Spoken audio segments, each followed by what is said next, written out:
my motto, nothing's ever holding back. Welcome back to the Lone Road iRacers podcast, your go-to space for iRacing insight, inspiration and improvement. I'm your host, Guy Robertson, and today we're diving deep into two powerful topics that every iRacer should care about. First, we'll be breaking down the essential skills every iRacer needs to succeed, from racecraft to mindset, and giving you practical tips on how to improve them. Then in the second half of the show, we're going to talk about a track that doesn't always get the spotlight but absolutely should: Summit Point Raceway. We'll explore why this track is such a valuable learning ground for new drivers and how it can level up your racing fundamentals faster than almost any other circuit in the sim. If you're serious about improving your iRacing results, boosting your confidence and building a strong foundation as a sim racer, then this episode is for you.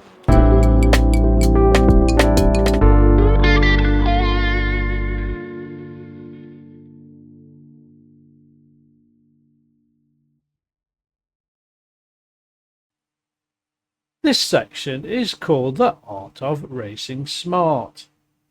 Racecraft isn't just a buzzword, it's the foundation of competitive driving. It's how you interact with other drivers in close quarters, and it separates fast drivers from smart racers.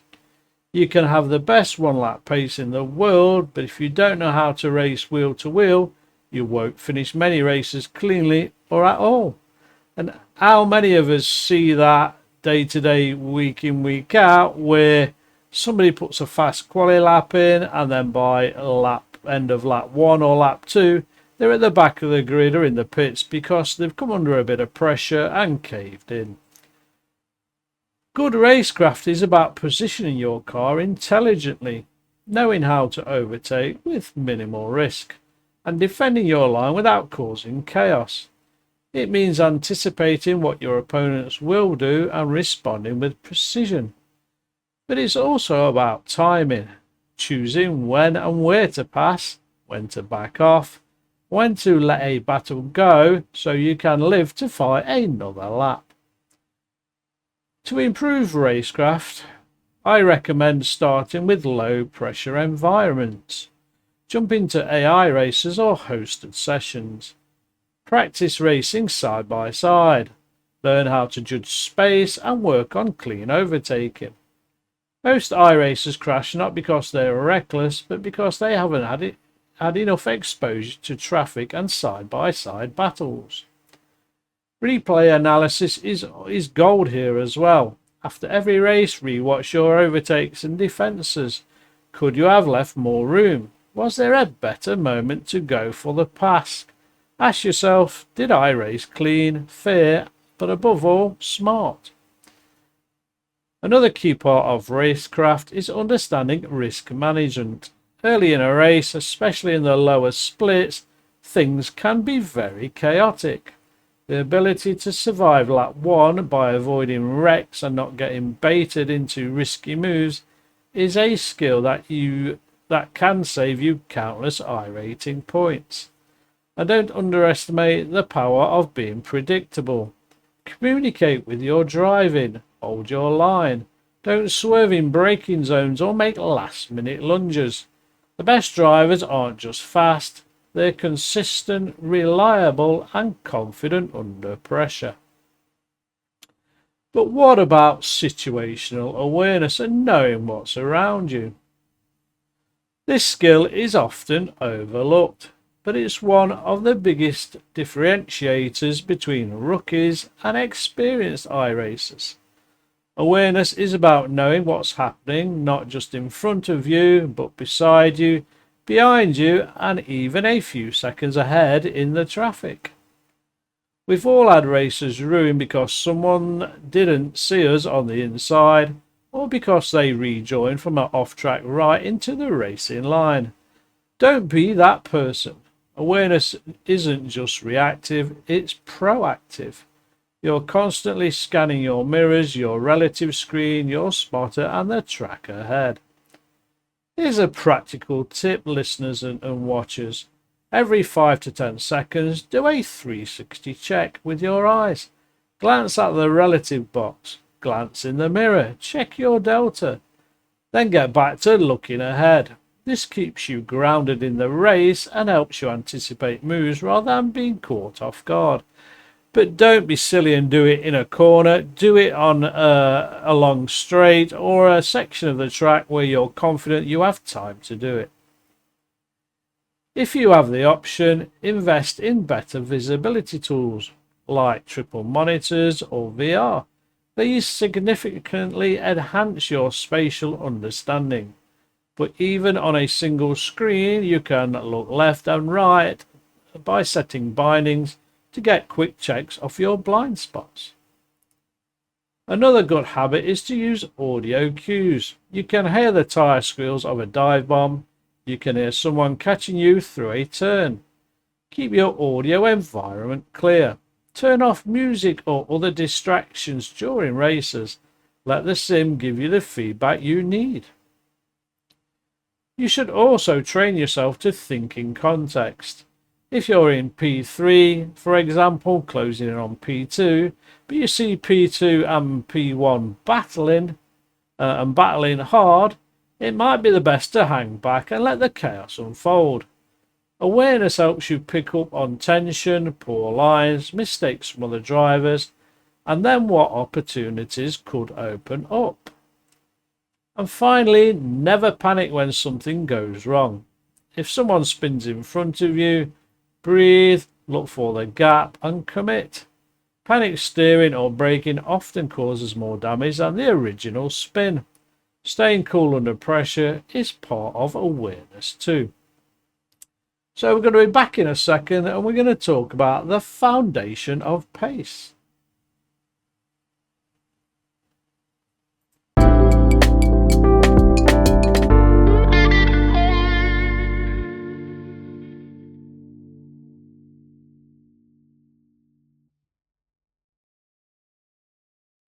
Let's focus on a raw car control in this section. You know the phrase, slow is smooth and smooth is fast. That's exactly what car control is all about. It's not about being aggressive with a throttle or flicking the car into corners. It's about mastering your input so that the car behaves exactly how you want every time. The smoother your inputs, the more stable your car is, and the more stable your car is, the more consistent and fast you will be. Throttle control is the first place to focus, especially in rear wheel drive cars like the Skip Barber, F3 or GT3 machinery. Getting on the gas too early or too harshly can send you spinning. Practice rolling on the throttle gradually on corner exits. You want to build acceleration, don't jab at it. Braking technique is next. Many new drivers brake too hard or too late or too suddenly. Practice braking in a straight line and then learn trail braking. That's easing off the brake as you turn into the corner. This keeps weight over the front tyres and helps with front end grip and rotation. Steering input is also a fine art. Jerky movements destabilize the car. Use as little steering as necessary and make your corrections smooth. Watch pro drivers. They're calm on the wheel even in high-speed corners. Use slower cars like the Mazda MX-5 or the Ray FF1600 to really feel the balance of the car. Because they're lower grip, you're forced to manage your inputs carefully, and when you eventually jump into a higher downforce car, you'll be amazed at how your smoother driving style benefits you. Also, off tracks are actually your friends. That might sound crazy, but every spin or loss of control is data. Why did it happen? Were you too hot on entry? Did you coast mid-corner instead of committing to throttle? Use replays to pinpoint the exact moment control was lost. One last tip, drive in the rain. Rain races in iRacing force you to be delicate.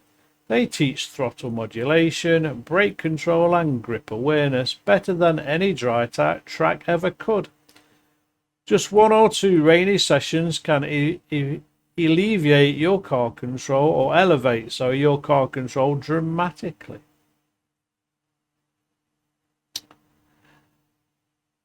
Now let's talk about one of the most misunderstood areas of sim racing: technical skill. This includes things like understanding your car setup, how iRacing's tyre model behaves, force feedback tuning, and even just knowing how to use the tools the sim gods have given us for our advantage.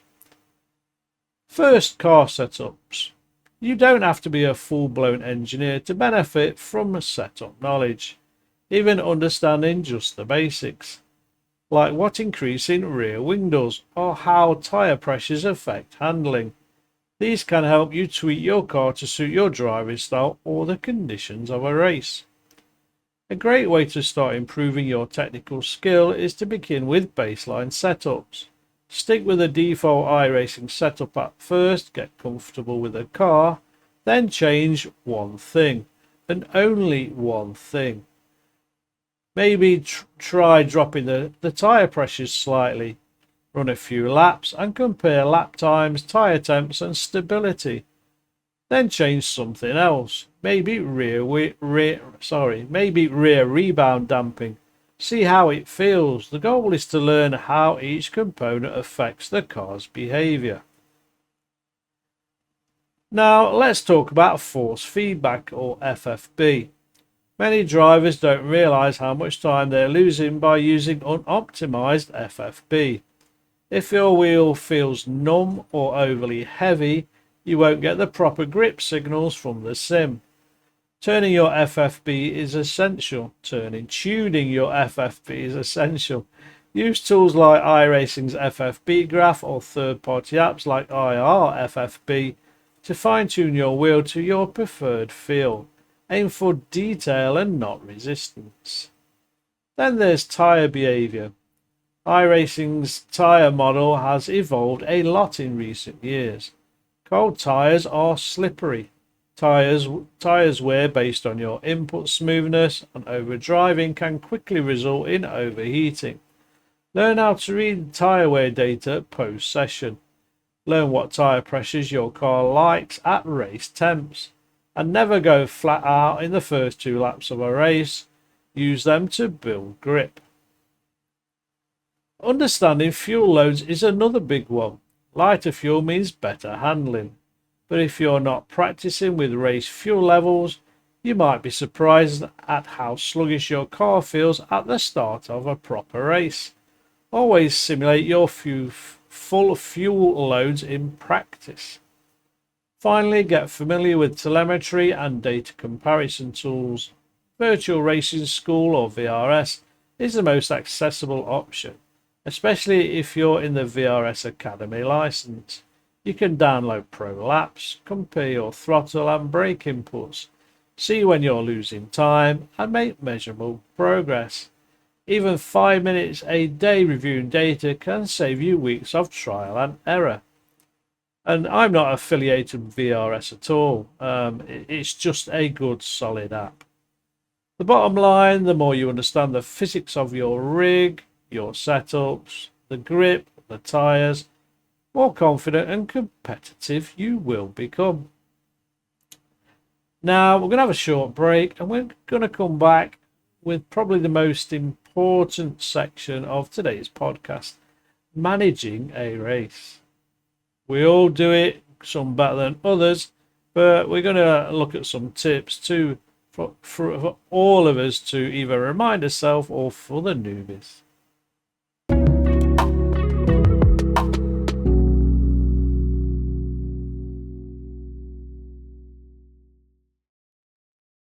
A lot of drivers think strategy is just for endurance racing or pit stop heavy series.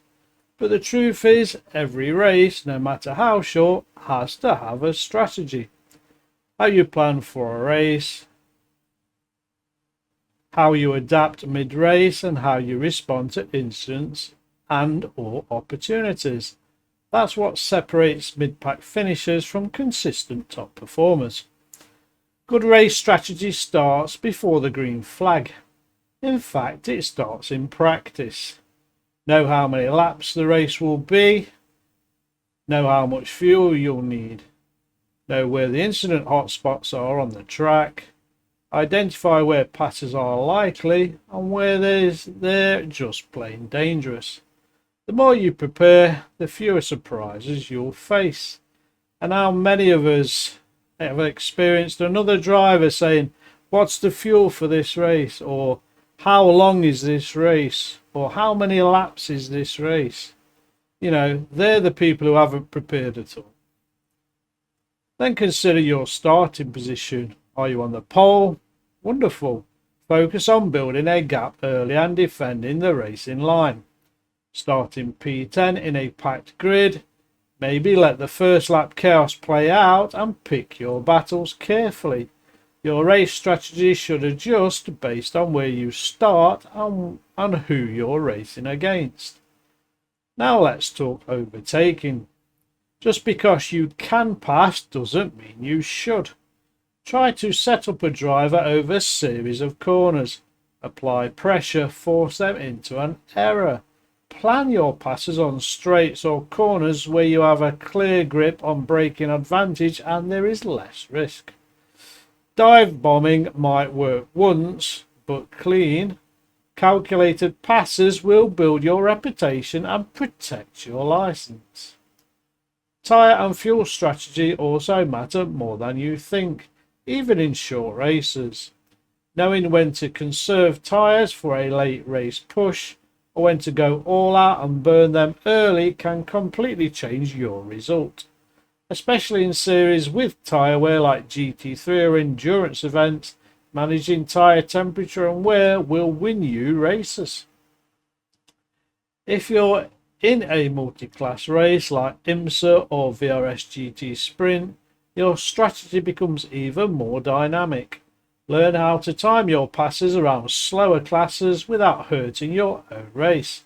Don't fight LMP2s when you're in a GT3. They'll come through you anyway. Plan your corner exits and let them through smartly so you can lose as little time as possible. Lastly, strategy means knowing when to back off. If you're up 50 IR with a safe P5 and the guy behind is weaving and dive bombing, sometimes it's smarter to lift, let them go and wait for him to crash out, because he probably will. Race IQ is knowing when to engage and when to play the long game.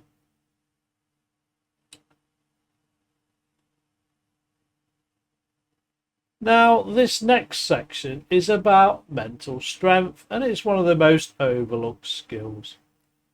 If there's one skill that separates sim racers who succeed long term from those who burn out, it's mental strength.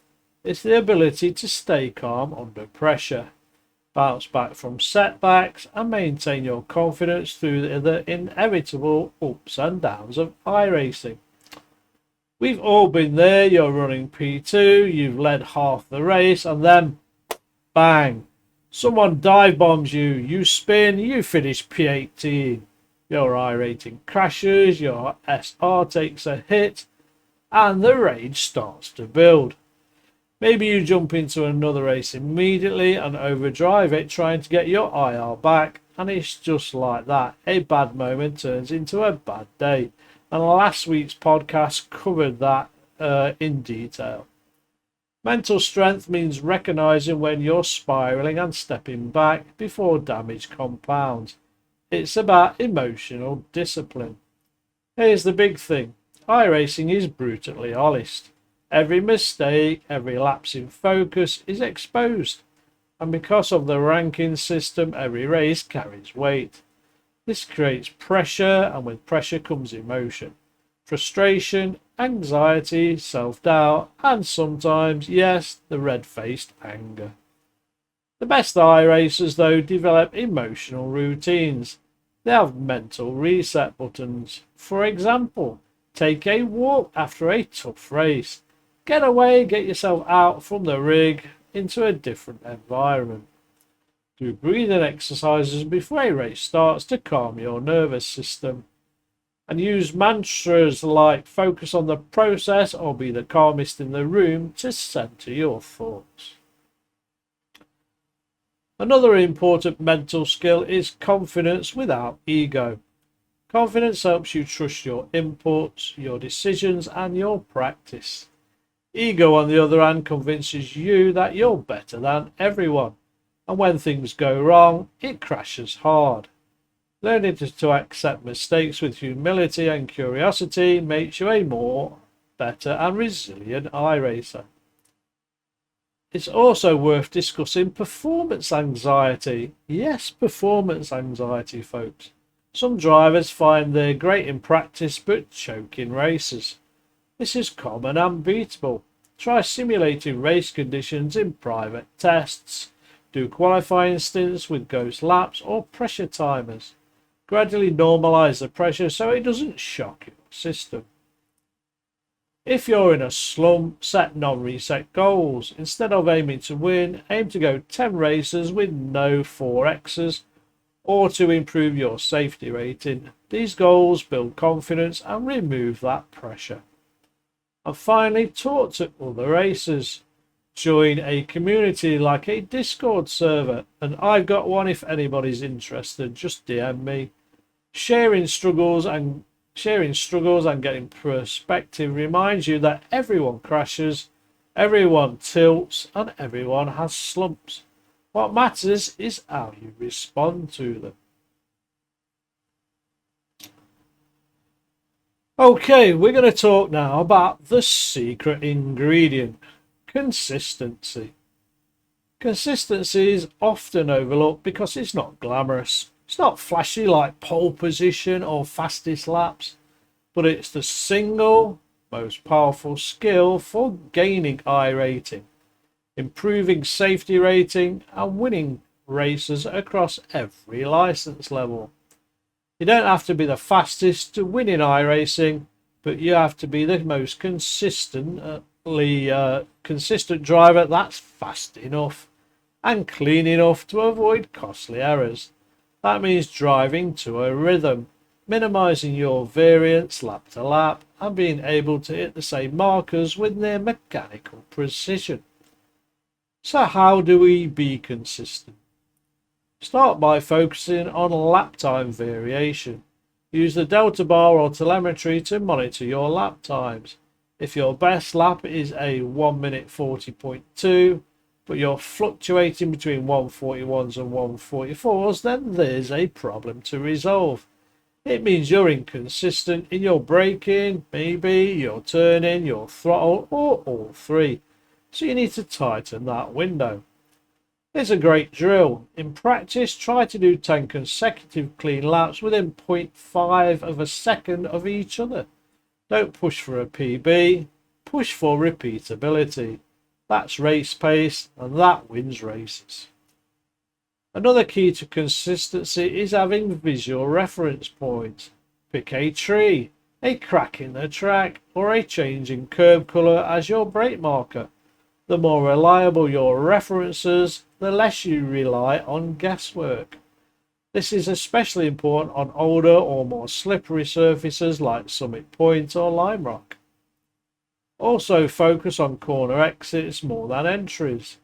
Everyone wants to brake late and carry speed into the corner, but your race pace depends on how well you have exited. A clean early throttle exit onto a long straight can gain you more than any heroic entry will ever do. And don't forget, consistency is racecraft. Clean overtakes, avoiding penalties, not jumping from the start, all these add up. A fast driver who spins once is slower than a slightly slower driver who never spins. If you struggle with focus during races, try commentating your own laps in your head. Say your brake point, say your apex, say wait for throttle before exiting. It sounds silly, doesn't it? But it keeps your mind engaged and trains rhythm. Lastly, Treat consistency like a skill to be trained, not something you either have or don't.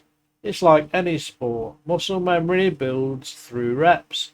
The more clean laps you stack, the more your brain and body synchronize, and the smoother drive you'll have without even thinking.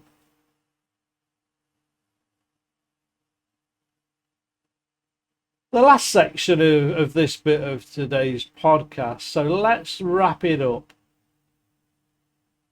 We're going to wrap it up with what might be the most important skill of all, a learning mindset. iRacing is not a game you beat. It's not something you master in 100 hours. It's an ever-evolving simulator that rewards curiosity, patience, and an eagerness to grow.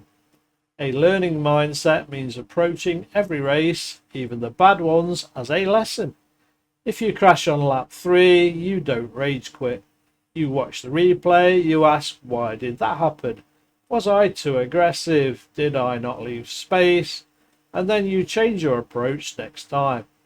It means putting your ego aside and putting it in a box. There will always be faster drivers. You're not entitled to win, but you can learn from everyone. Watch replays of drivers in your split who finished ahead. Look at their lines, their braking, their throttle traces. They're not aliens, they've just been learning longer. Use resources, so watch lap time guides on YouTube, subscribe to data services like VRS, read the iRacing forums, not just for setups but for insight. Knowledge compounds. One trick you learn today could save you 3 seconds in a lap next week. The mindset also includes tracking your own progress. Keep a racing journal, a log of your best lap times, for instance. Log your iRating. Note how you felt after each race. Over time, this builds a narrative of growth. And when you feel stuck and you can look back and say, I'm way better than I was 6 months ago. Another part of learning is seeking feedback. Why not join a league? Ask for advice from faster drivers in that league. Post your laps for critique, maybe. People in the community are often willing to help more, and they're actually more helpful than most of us think. Finally, be curious. Try new cars, try rain races. Try dirt road, even if you drive road mainly. Every discipline teaches something different. Rallycross sharpens car control. Ovals teach drafting and pack racing. GT cars teach tyre management. All these lessons cross-pollinate and you become a complete driver. The goal here isn't to become Mr. Perfect or Mrs. Perfect. The goal is to become better. And as long as you keep learning, you're always improving. So there you have it. That's our first topic in today's podcast. Racecraft awareness, car control, technical skill, strategy, mental strength, consistency, and a learning mindset are the 8 pillars of becoming a better iRacer. Remember that it's a journey. You're not expected to master all of these in a week. Just pick one and focus on it. Make progress, then move on to the next. Sim racing rewards those who stick with it, who reflect and who show up every day with a growth mindset. If you know anybody that would benefit from listening to this podcast, and specifically about how to learn the skills to be a better iRacer, share it with them, please. Get them to come and take a listen and share this knowledge. Blue flags and rejoins is another one that you really do need to abide by and pick those skills up. And I've said in many podcasts, this is where iRacing and the onboarding process, i.e. rookies, is failing iRacing as a whole. Okay, we'll be back in a second and we're going to talk about Summit Point.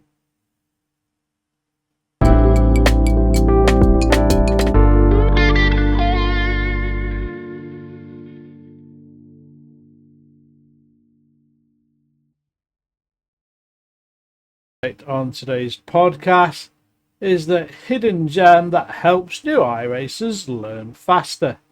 And the track, in my opinion, for learning, another track I should say, because Oran Park is also very good, is Summit Point Raceway. If you're a new iRacer, especially someone starting out in the Rookie or D-Class series like the Mazda MX-5 Cup or Formula V, you may have raced here already, and if not, you really should. Summit Point might not have the prestige of Spa or the speed of Monza, but what it does have is everything a developing iRacer needs to sharpen their fundamentals. Summit Point Full Track is a compact but challenging circuit with just 10 corners. It's simple to memorize, which is crucial for beginners, but complex enough to teach real-world racing skills. The layout gives you long straights for practicing braking zones and exit speed, slow to medium speed corners that demand trail braking and car control, off-camber and blind apexes to test your visual awareness, and elevation changes that simulate what you'll face on more advanced tracks. The combination makes it the perfect classroom for your iRacing education. So let's break it down and look at what Summit Point gives us. Brake discipline. There are multiple hard braking zones, turn 1 and 5 especially. These corners punish late braking and poor trail braking technique. Practicing here will force you to learn how to brake in a straight line, then ease off as you turn in. One of the most crucial skills in iRacing. Then there's mastering corner exits. Turn 10 leads into the longest straight on the track. A clean exit here gives you a 2 to 3/10 advantage, or you get past. Option 1 or option 2. Practicing this corner helps newer drivers understand how throttle application, wheel position and patience at apex all affect top speed down the straight. Summit Point punishes sloppy lines.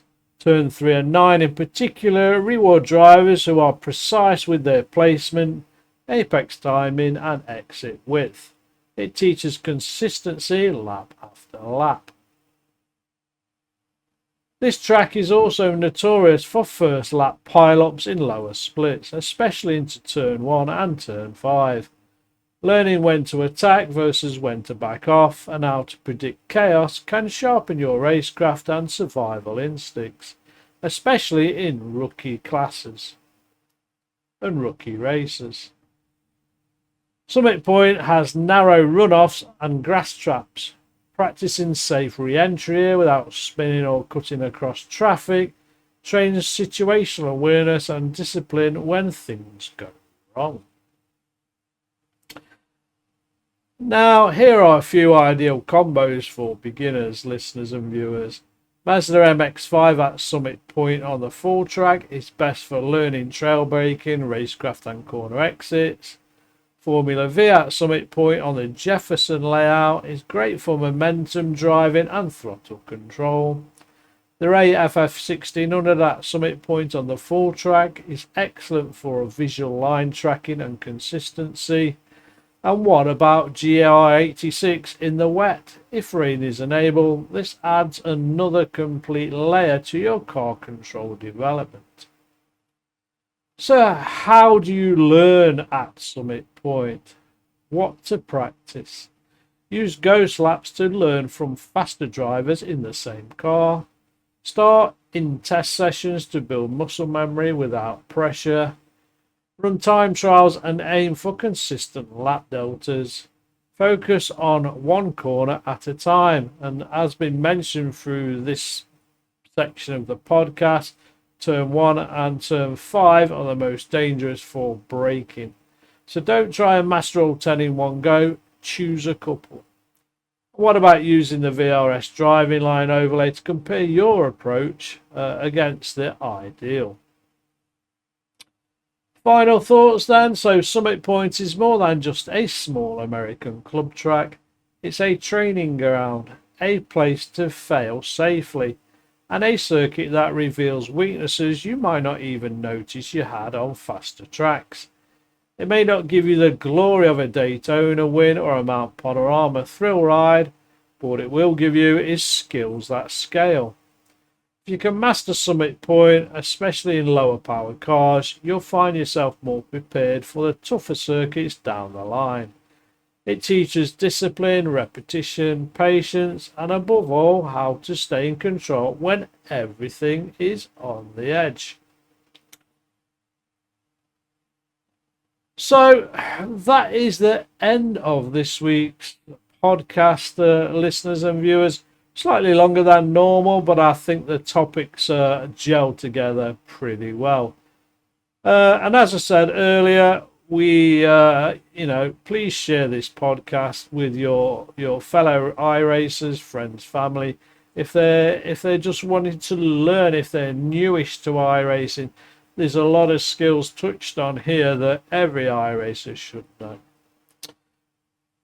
We're coming up to the 10,000. I think we're about 170, 180 listens or downloads now off the 10k, folks. So that milestone is getting very close, and all thanks to you, the listeners and the viewers. Until next week then, folks, look after yourselves out there on the track. Happy iRacing, and I'll see you soon. Whatever it takes, we're racing, we're in the zone. Whatever it takes, we push hard, never alone. I'm in the cockpit, the engines roar, hear me now. We're racing circles, got a hustle made a vow. Chasing victory, it's all or nothing on the track. Speed is my motto, nothing's ever holding back. Whatever it takes, we're racing.